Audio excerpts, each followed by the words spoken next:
So we are in this series, All the Feels, talking about the feelings of our hearts and what it means to engage those feelings.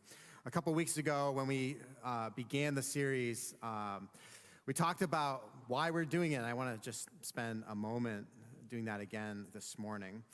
I believe that God has a vision for our lives. I believe that God has a picture, a vision for our lives. And we describe that vision in a couple different ways from the Bible. For one, we read what is written, this idea of our lives being illustrated by the vision of like this tree that's planted by the water. A tree whose roots grow deep down toward the water, whose leaves do not wither, and that tree doesn't fear a time of drought. Like that's a picture, I believe, of what God wants for our lives to look like. Not lives that are just barely surviving, barely clinging on, barely making it, but rather like that tree that's planted by the water. And then we looked at another vision that I think Jesus shared when he talked about the reason, the purpose for why he had come. He said, I have come to give life and to give life in abundance. And we talked a little bit about what is this abundant life that Jesus had in mind. And that word abundance conveys the idea of something that is beyond measure, something that like you can't take a tape measure to it. You can't put it on a scale because it's just beyond measure. In fact, it represents a quantity that is significantly greater than anything you could imagine or anticipate. So those are the visions that I believe God has for our lives that are lived in health, like that tree planted by the water, and a life that is lived in abundance. So let me tell you something. That is that the more we experience this abundant life, the more open-hearted we are, the more we're going to lose. The more we're willing to expose ourselves, the more we're willing to actually allow ourselves to be vulnerable and to experience the vision that Jesus has for our lives, the life of abundance, the more we're going to put ourselves in a position where we can lose something. And with that fact that we can lose, we need to understand how we are created with the feeling we're going to talk about today, and that is the feeling of sadness. How many of you are feeling sad today? All right, we'll try to fix that by the time it's over. So we're going to talk about sadness. Now, sadness, like many of these other feelings of the heart, it sounds like something that's negative, right? It sounds like something that we want to avoid. But I want you to imagine for a moment, imagine if you never felt sad. Imagine if, like, up to this point in your life, you never experienced the feeling of sadness. What would that mean? I think it means a couple things. I think, for one, if I never experienced sadness, then that would necessarily mean that you and I have never lost something, or we've never lost someone, right?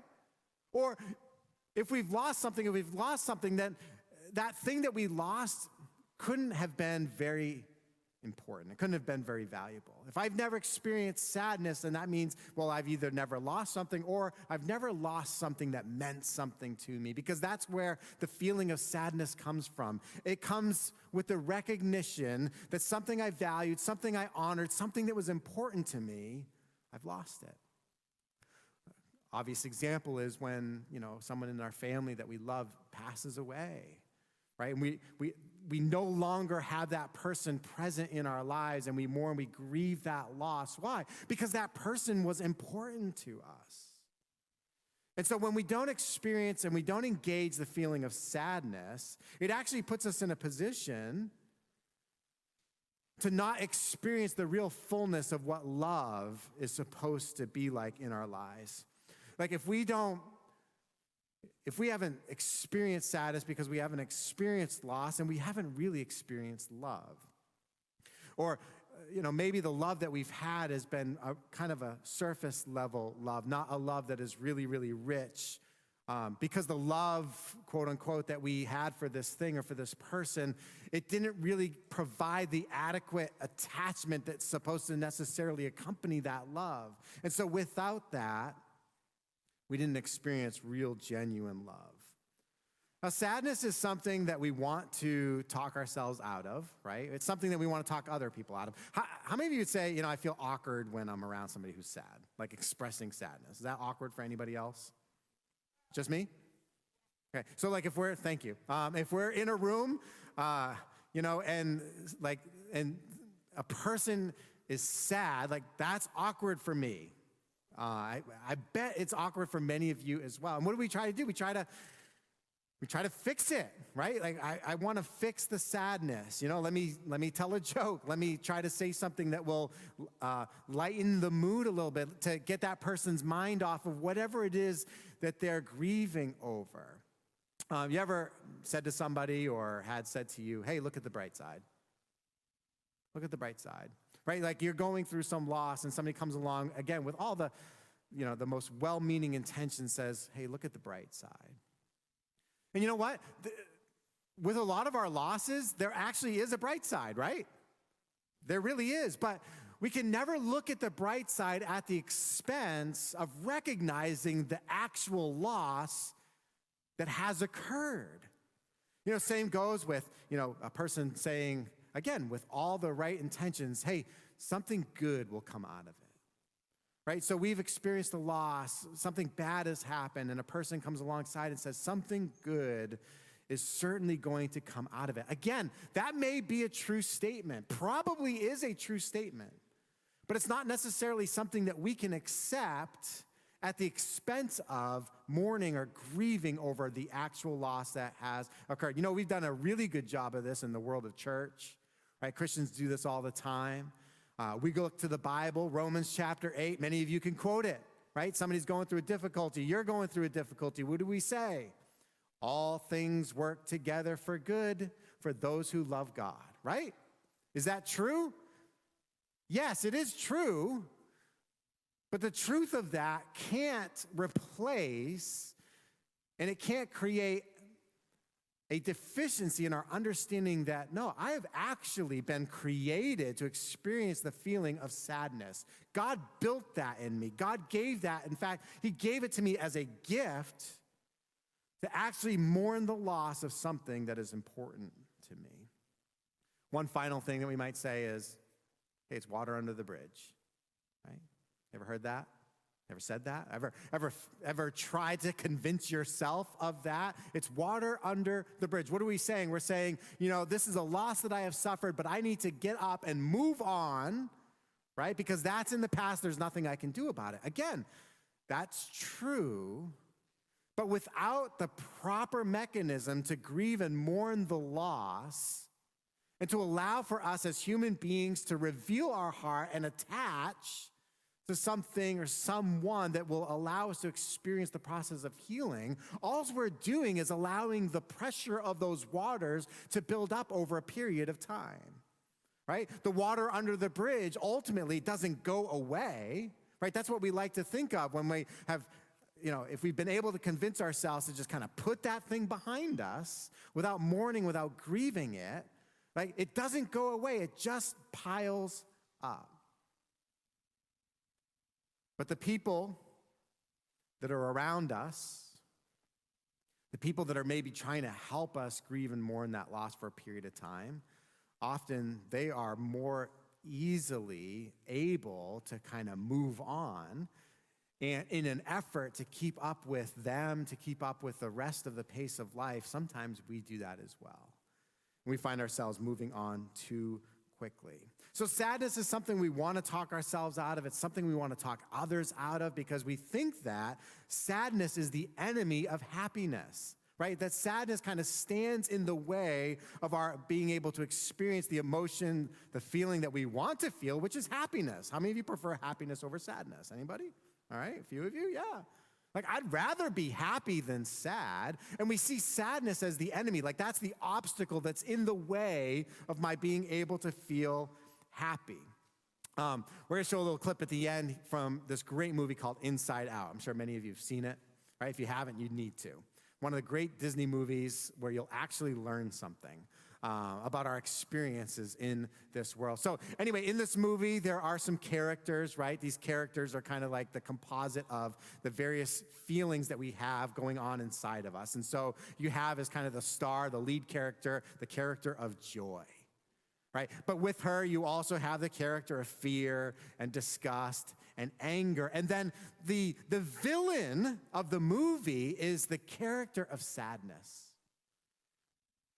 And the whole movie is designed to help point out and help us to understand the truth that rather than sadness being the enemy of our happiness, sadness is a necessary emotion that we must feel if we're going to actually be complete individuals with the capacity to attach ourselves in relationship to other people.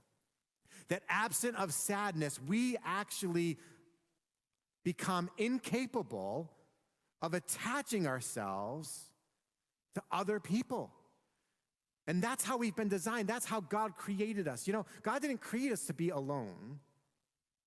He didn't create us so that we could figure out where some obscure part of the earth is, and we could just go off and be all by ourselves without the cares and thoughts of any other individuals. No, we were actually created for relationship. And we experience relationships in a variety of ways, right? We experience relationships with our parents and our children, with spouses, boyfriends, girlfriends, with friends, with coworkers, with other people. We have all these different kinds of relationships going on in our lives.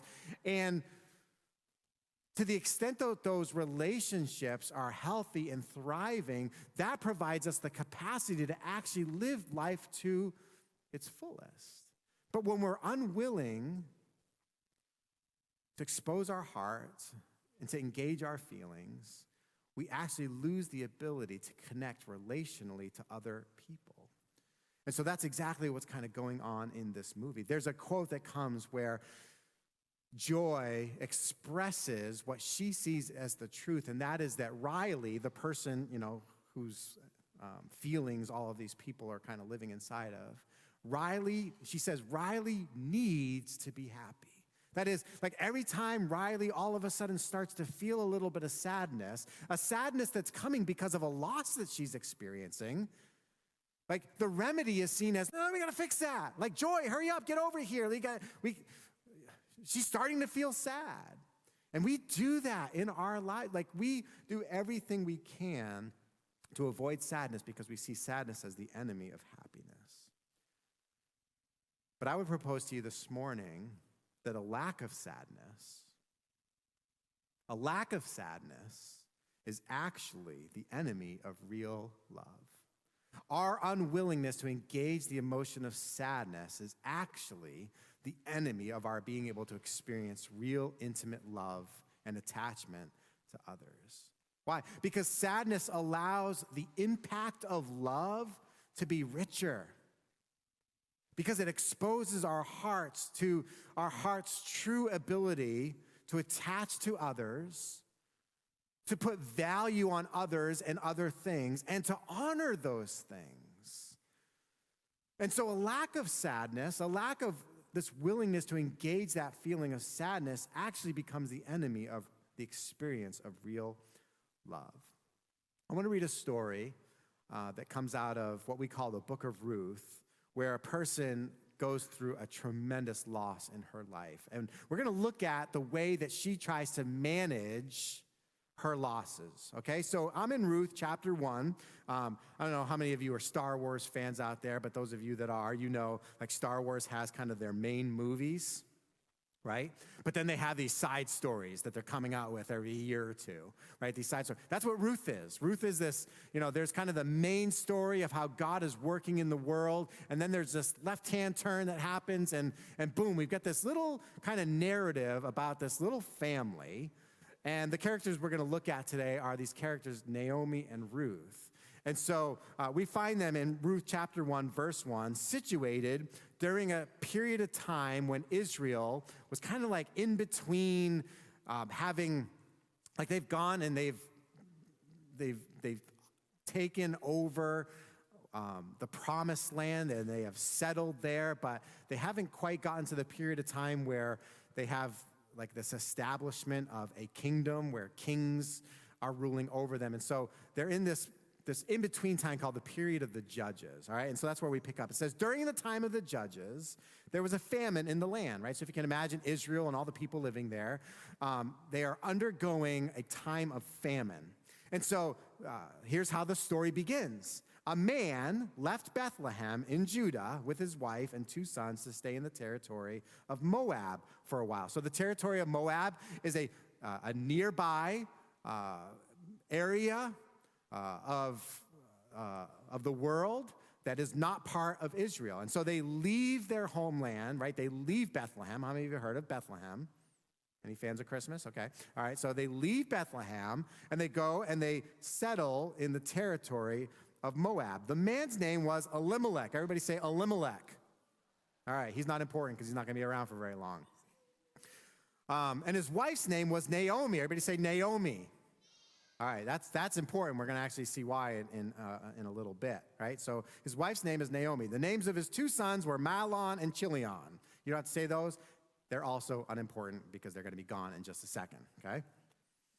They were Ephrathites from Bethlehem in Judah, and they entered the fields of Moab and settled there. Now, here's how the story goes. They left their homeland. They've settled in the land of Moab, and it says Naomi's husband Elimelech died, and she was left with her 2 sons, right? So they left their homeland as a party of 4, and now they're down to 3 because Elimelech has passed away. Her sons took Moabite women as their wives, right? They're living in Moab. They fall in love or, otherwise decide that they're going to marry these 2 women, right? And so the sons take some women to become their wives. One was Orpah, and the second was named Ruth. You might have guessed that Ruth is an important part of this whole story. Well, after they lived in Moab about 10 years, both Mahlon and Chilion also died, and the woman was left without her 2 children and without her husband, right? So this family of 4 leaves Israel. They go into Moab, and Elimelech dies, and now they're a family of 3. But then the sons get married, and now they're a family of 5. But before they have the opportunity to start their own families and to have their own children, both of Naomi's sons pass away, and now we are left with just Naomi and Orpah and Ruth. So what happened here? Well, what happened is a loss happened, a significant loss. Naomi lost her husband, and she lost her 2 only sons. Let me tell you something that's true about every single one of us. That is that if we're going to be fully alive, as we would define being fully alive, that is being attached to other people and to things that are important and valuable. If that's going to be our experience, like not the picture of me as like some hermit crab that is just off, like secluded from and completely separate from anything that's going on in the world or with other people. But if I'm going to live life fully attached to others, right, with love and intimacy and all that, I am guaranteed that I'm going to experience loss. You can't live in this world and be attached to things and to people that are important and survive without experiencing loss, right? Naomi loved her husband. Naomi loved her sons. And what happened? She lost them, right? So this is a story of loss. And it relates to our stories as well because there are things that we love. There are people that we love, and we have also experienced loss. So the fact that we live life fully guarantees that we will experience loss. But not only that, if someone or something matters, then it matters when we lose it. Right? It matters to us. We feel that. And further, the more it matters, right? The more I love that person, the more I love that thing, the greater the loss will feel. Well, Naomi decides to head back home. The famine is over. Things are better. And so she's going to head back to her homeland. I mean, after all, there's nothing there in Moab for her. And she encourages her 2 daughters-in-law to return to their homes, to the homes of their parents, with the hopes that maybe they'll have the opportunity to marry again and see the dream fulfilled of having their own families and their own lives from that point forward. And here's what she says to them as she expresses where she's at. She says, "No, my daughters, my life is much too bitter for you to share." You see, her daughters-in-law were going to return with her back to Israel, and she says, "No, you can't come with me." Why? Because my life is much too bitter for you to share, because the Lord's hand has turned against me.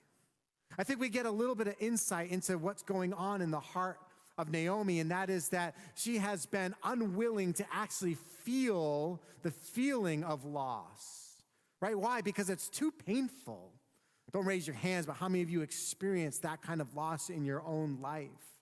And you know that the loss of that person that you love so much, the loss of that dream that you had so hoped for and expected would be yours, the fact that it isn't,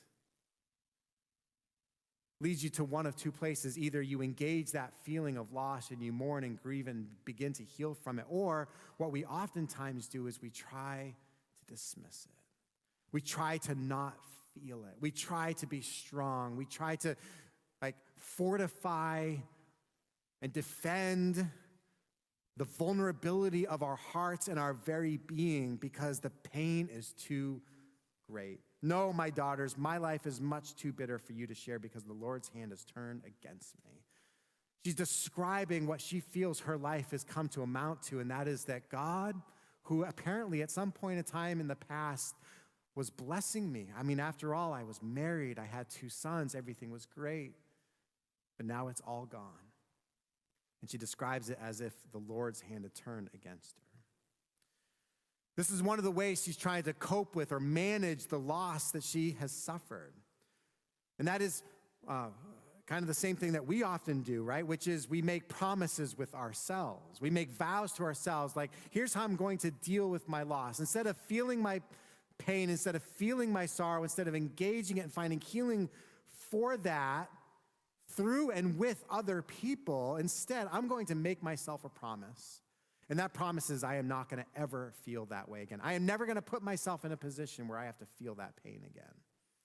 It might go something like this. It might go something like, every time I get close to someone, they leave. Every time I get close to someone, they leave. Every time I, try to open the door to my heart a little bit, every time I try to become a little more vulnerable, that person betrays me. That person leaves me. That person leaves me feeling as if I don't matter. And you know what? I don't like feeling that way. I don't like feeling the rejection. I don't like feeling the pain that comes along with it. And so I'm not going to let that happen to me. And so we make ourselves a promise, and that is, I will never let a person get close to me again. Now, it doesn't mean that you won't have, some semblance of relationships with others. I mean, if it was a bad breakup, you might have another boyfriend, another girlfriend. You might even get married. But the fact that you are unwilling to grieve and mourn the sorrow of that pain oftentimes leaves us in a place where we guard ourselves against others. Why? Because I don't want to feel that pain. I don't want to risk the possibility that yet another person is going to do that to me, or that the person is going to make me feel that way. And what we end up finding ourselves in is a place of just utter despair and hopelessness. Like when we have the inability to attach ourselves to others because of our unwillingness to take the risk and put ourselves in the place where we might experience pain again, we just find ourselves in hopelessness and despair. So one of the ways we manage our losses is by making promises to ourselves. Naomi seems to have been making this promise. She's sending off her daughters-in-law to go their separate ways, and she is going to just seclude herself and not feel the sorrow, not feel the pain, but she's not going to allow herself to continue. The faces of those young girls were a reminder every single day of what she had lost. Every time she looked into the face of Orpah, she was reminded of a son who was lost. Every time she looked into the face of Ruth, she was reminded of a son who was lost. Well, the story goes on that Orpah relents and she returns back home, but Ruth clings to Naomi, says, Naomi, I will never leave I'm going with you. And so they make their way back to Bethlehem. And here's what it says. When they entered Bethlehem, the whole town was excited about their arrival, and the local women exclaimed, "Can this be Naomi?" I mean, remember, they've been gone for years, like years and years they've been gone. And Naomi says this, she says, "Don't call me Naomi." Remember I said her name was important. The name Naomi means pleasant.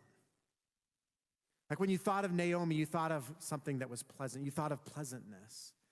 And as she returns home, they say, "Could this be Naomi?" She says to the crowd that had gathered, "Don't call me Naomi, call me Mara." Mara means bitter.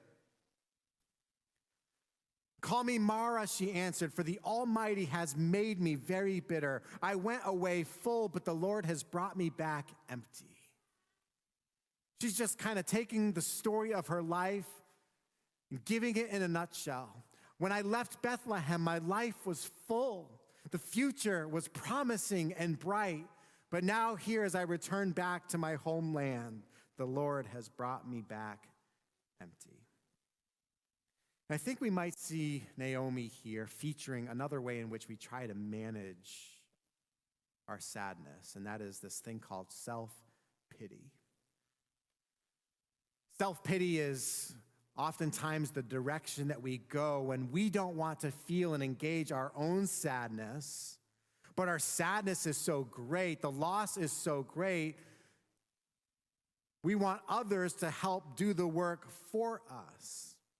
Self-pity helps us defend against feeling the pain of sadness by making other people feel our sadness for us.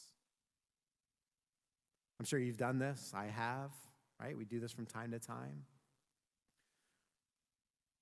We don't want to feel the pain of our own sadness.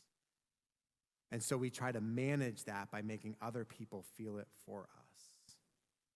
Self-pity is used to make somebody else pay for my grief, right? The grief that comes with my loss.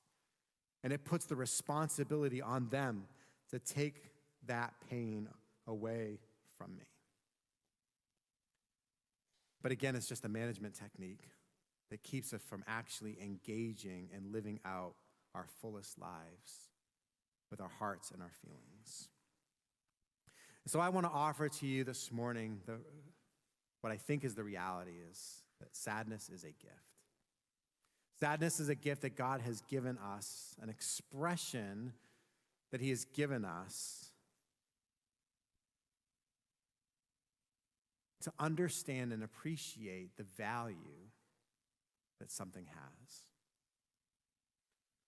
Life is full of burdens, right? Life is full of losses. You and I right now, we are carrying around with us all kinds of burdens and all kinds of losses. Many that we don't even think about. As I think about my story, there are all kinds of like really, really sad parts. Like really sad. And I have the tendency, as I'm sure many of you do, to like as those sad parts come up, I just want to wash over them and pretend as if they weren't a part of my story. Like I want for it to be water under the bridge. But like we said at the outset, all that water does is continue to pile up and pile up and pile up and create more pressure on the dam. Those sad parts of our lives, when we fail to properly grieve our losses, those losses don't go away, but rather they just pile up. And so the gift that God has given to us to deal with the harsh reality of what life is, which is life is hard. You walk around long enough, you're going to get a burden, and a burden on top of that burden. And you're going to suffer a loss on top of the other losses that you've already had. Those losses, those burdens don't go away. And so God has given us the gift of sadness. Because sadness and grief, they're like the dam controls that help release the burden of daily life. As the pressure of the water builds against the dam, sadness and grief are the controls that allow us to release that pressure. What sadness does is it allows me to feel that I've lost something. It allows me to feel that I've lost someone who is important, something that I valued. And so the question is, well, what do I do with those burdens? What do I do with those burdens? If they're not going to go away, if they're not going to just vanish into oblivion, what do I do with those burdens? Well, I think as we close our time this morning, it'd be very instructive for us to look at the Apostle Peter and what he encourages us with in his letter. He says in 1 Peter chapter 5, verses 6 and 7, he says, "Humble yourselves, therefore, under the mighty hand of God, so that he may exalt you at the proper time, casting all your cares on him because he cares about you." How many of you heard that before? Cast all your cares upon him, for he cares for you. Some of you have heard that 1,000 times. You've read that over and over and over again. You've been encouraged, admonished with it. Like anytime you're carrying around these cares, these burdens, cast your cares on Jesus. Just give those burdens to Jesus. Unload your burdens at the foot of the cross. Let Jesus take over those things. You know, I think we oftentimes have a really, really improper picture or view of what Peter is telling us to do here. I think a lot of times we get the picture that, like, here we are, you know, carrying around in our lives this load, this sack of burdens, right? These things that are weighing us down, and we do everything we can to kind of make our way to wherever it is that Jesus is, because after all, we've been promised that we can cast our cares upon him. And so we just imagine ourselves taking that big load of burdens and just finally giving it over to Jesus. And once we do that, somehow, magically, I feel a little lighter. I feel a little less burdened, right? And we almost think that we can just kind of like skip along. I did that better first service. I'm a little out of practice on my skipping. But that's the picture that we have. Like when cast your cares on Jesus, you know, I don't think that's at all what Peter's talking about. That we just like somehow magically throw our burdens on Jesus and then we get to skip through the rest of life. Rather, I think that the picture that Peter is painting for us when he says, cast your cares on him because he cares about you, I think it's more the picture of me making my way to Jesus and throwing myself on him with my cares, with my burdens, which will forever and always be a part of my story and a part of your story as well. Those losses that you have suffered, those losses that I have suffered will always be losses that we have suffered. And so what am I going to do with those losses? Am I going to try to manage them? Am I going to try to manage them by making myself the promise that I'm never going to feel that way again? Am I going to try to manage them by exercising self-pity? Oh, woe is me. Nothing ever goes right for me.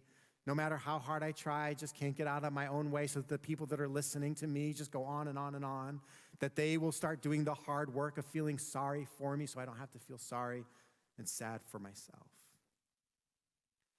I think the picture of what it means to live life most fully is not that we avoid sadness, not that we somehow minimize the experiences of sadness in our lives, but that instead we find ourselves throwing ourselves at the feet of Jesus, who cares about us. And let me tell you something marvelous about this Jesus. Let me tell you something that's just absolutely fascinating about this Jesus. Jesus himself, the Bible says, was despised and rejected. Jesus was a man of sorrows, acquainted with the deepest grief. Elsewhere it says of Jesus, it says, we don't have a high priest who is unable to sympathize with our weaknesses. Like we don't have this high priest that's kind of like sitting on some throne somewhere far removed from the experiences of our losses and the experiences of our lives, but rather he is described as one who has been tempted in every way as we are, yet without sin.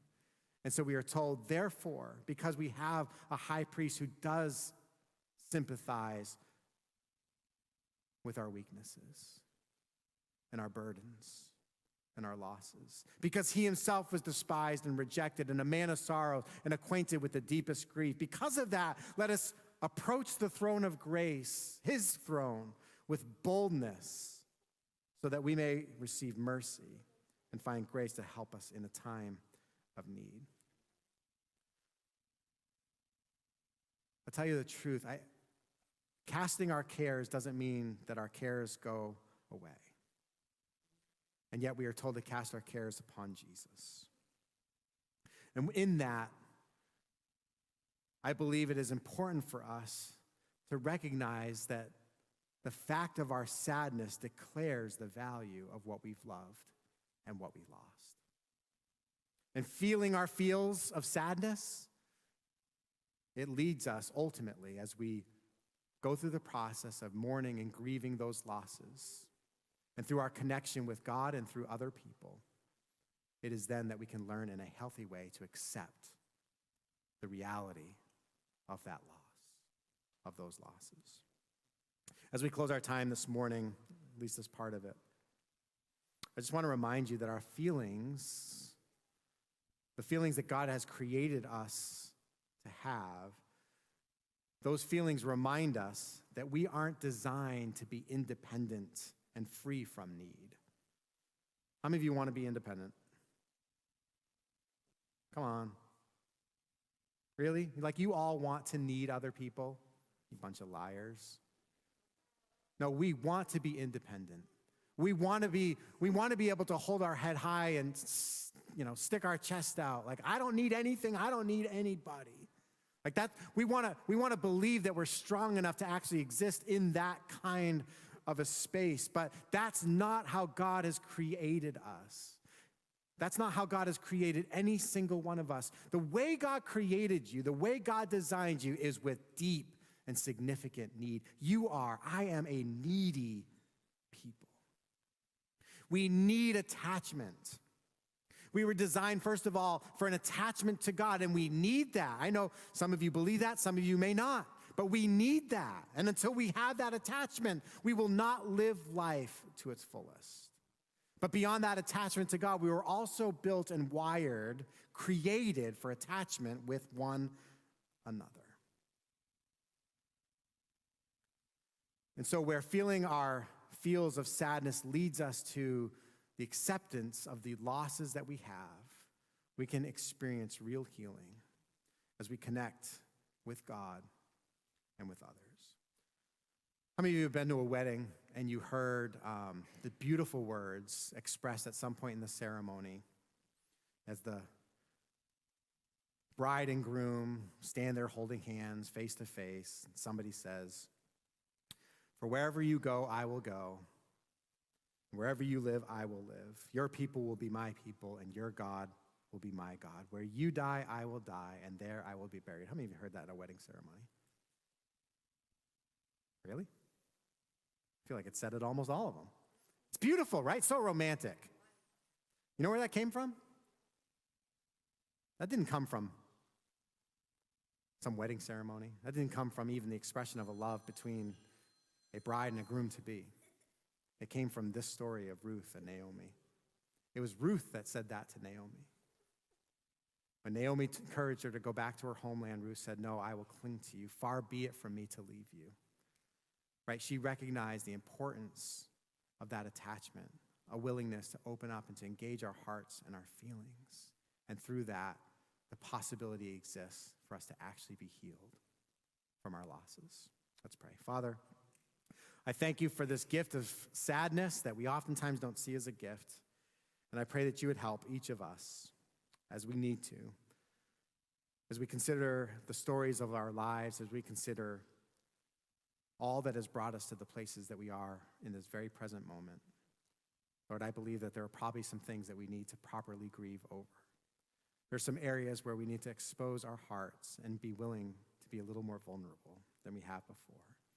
And I pray that you would help us to use the gift of sadness to mourn the loss of what we had hoped for, but that was not.